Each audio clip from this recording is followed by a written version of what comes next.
नमस्कार सांगमाने जय जगन्नाथ केमती अच्छंती आपण माने आशा करछि आपण माने बहुत भलो थिबे आ माने भी भलो अछु। तो सांग माने आ गोटे छोट ब्लॉग नहीं कि मु सैनिक आपण मान पई आछि। तो आज एक्चुअली जो ब्लॉगटा है आपण मान को बहुत भल लागिवो आशा करछि। एक्चुअली एमती संध्या बलराम ऑफिस आसला आम एमती बसिकी कथा होतुलु आ भाविलु कुआडे जीवा बुलिबा पई। तो से अचानक गोटे प्लान है कि आम जगन्नाथ मंदिर जीवा सेटा पुनी डेली जीवा कौथरे ना बाइक रे। तो से लगी पूरा फटाफट माने छुआ को रेडी करके आम रेडी होकर बाहर आसलु। माने बलराम ऑफिस आसिले 6:40 पाखापाखि आम 7:15 सुधा बाहर की आसचु घंटा देखौली बाहर की आसिलु। तो पलि आसिलु गोटे भाविलु कि चल जीवा आज बाइक रे जीवा सब मतलब एमती गाड़ी मेट्रो ये सब जाऊे गोटे थर आम बाइक रे जीवा। हल्का हल्का ठंडा पड़लानी तो चिकुलु आ पुओ को आम स्वेटर हरिका पिंधि देइथिली।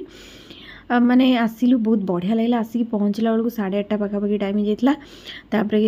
किंतु आलती सरी जाइला पहड़ पड़ नाला। तो मत बहुत बढ़िया लगला जाओ लेट होगी आसिलु पछे लेट रे किंतु जगार दर्शन पाइली। माने मनस्कामनाटा तो पूरण है ना ताको दर्शन पाइकी तापर आम सांग सांग प्रसाद नेलु। बेसी समय मंदिर रहीलुनु कहीं पुणी गुड़गाँव आम रिटर्न जीवार अच्छी।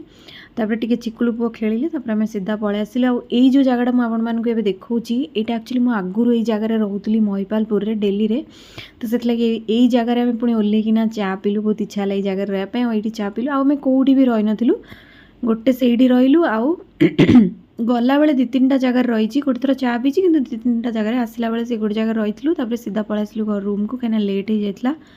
आउ पुओ को भी खाइबार देला से सेठी मंदिर रे प्रसाद किछि खाइलानी टिके टिके राग होइतला सेत पई खाइ पालानी। तो एपटे आसिला परे देखंतु किचन रो घर रो अवस्था भी पूरा अलग प्रकार ही अछि काहेकि ना मु किछि जानि नथलु आम एमती जिब्बु बोली सडन माने प्लान कलु। आ जगार माने थिला गोटे थाए ना डोरी लागिले जाती। तो सेई डोरीटा लागिलाठु आम माने गलु ताको दर्शन करिया पई। तो सेत पई किछि प्लान ही नथला घर जे जेमती पड़ीला। तो ताको आसिकी सब सजड़ा सजड़ी कली बासन एरिका जहाँ भी डिशवाशर लगे कथा ताको लगेली। बाकी जो बासन थिला हाथ में धोया ताको सब धुआ धुई कली। खाଇବା जहाँ भी बंची सकाळ ताको सब फ्रिज रे रखिली। मेन काम थिला पुओ को खिलेबार। तो पुओर खाଇବା बनेकिना ताको खुएबी। आ जेहेतु काली जेहेतु लेट हो गलानी सो सो किना तो 1 साढ़े 1 कि 2टा हो। तो से लगी किचन फिचन सब सफा करके रहीगली कि तापर दिन टी रिलैक्स रे मनीष काम कर कहीं यही सब जिन रही ना आहरी जमी गोटे मुंड उपर गोटे बड़ बोझ होकर। तो ये पुओर खाଇବା रेडी कर दूची। चिकुलु तो खाई आसी खाली से क्षीर पीब। तो ये थी मोर आज गोटे छोट ब्लॉग आपण मान। तो जदि ब्लॉगटी भल लगी तो प्लीज़ गोटे लाइक करिए। ब्लॉग बनाए बहुत कष्ट होची सतरे रही पुणी देखा नुआ ब्लॉग रे बाय।